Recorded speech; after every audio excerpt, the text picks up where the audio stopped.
বাংলাদেশের মাটিতে হিন্দুত্ববাদের নৃশংস আক্রমণে শাহাদাত বরণকারী চট্টগ্রামের সহকারী পাবলিক প্রসিকিউটর তরুণ আইনজীবী শহীদ সাইফুল ইসলাম আলিফের শাহাদাতের প্রতি শ্রদ্ধা জ্ঞাপন করে তার রোহের মাগফিরাত কামনা করছি এবং তার ছোট্ট কচি শিশু সহ তার শোক সন্তপ্ত পরিবার পরিজনের প্রতি আন্তরিক সমবেদনা জ্ঞাপন করছি।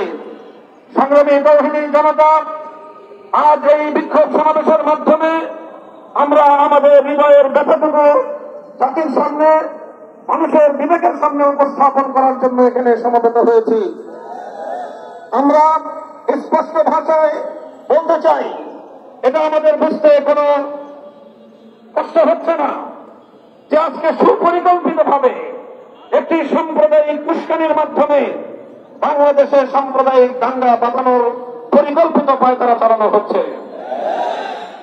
শহীদ সাইফুল ইসলাম আলিফের হত্যাকাণ্ডের ঘটনা নির্মম, শুধু বর্বর নয়, বরং ঘৃণ্য এক হত্যাকাণ্ড প্রকাশ্য দিবালোকে আদালত চত্বরে একটি সন্ত্রাসী সংগঠনের সশস্ত্র সন্ত্রাসীরা একজন তরুণ আইনজীবী সরকারি কর্মকর্তাকে টেনে হিচড়ে নিয়ে হত্যা করবে, এরকম বর্বরতার দৃশ্য দেখার জন্য বাংলাদেশ প্রস্তুত নয়।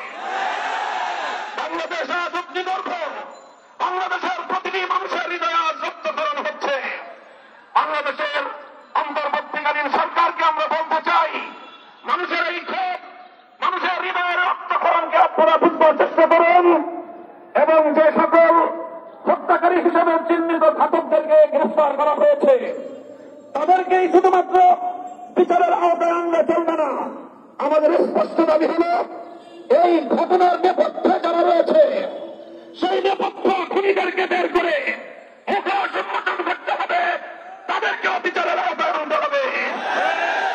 শহীদ আলিফ হত্যাকাণ্ডের জন্য ইস্কনের স্পষ্ট মদতদাতা খুনি শেখ হাসিনাকে আসামি করে তার নেতৃত্বের বিরুদ্ধে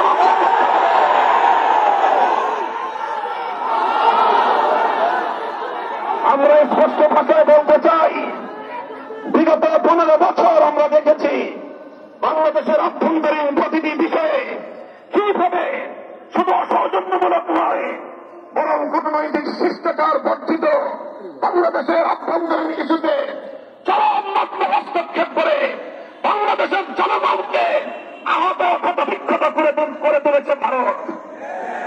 আমরা ভারত রাষ্ট্রের বাংলাদেশ নীতির তীব্র সমালোচনা করছি।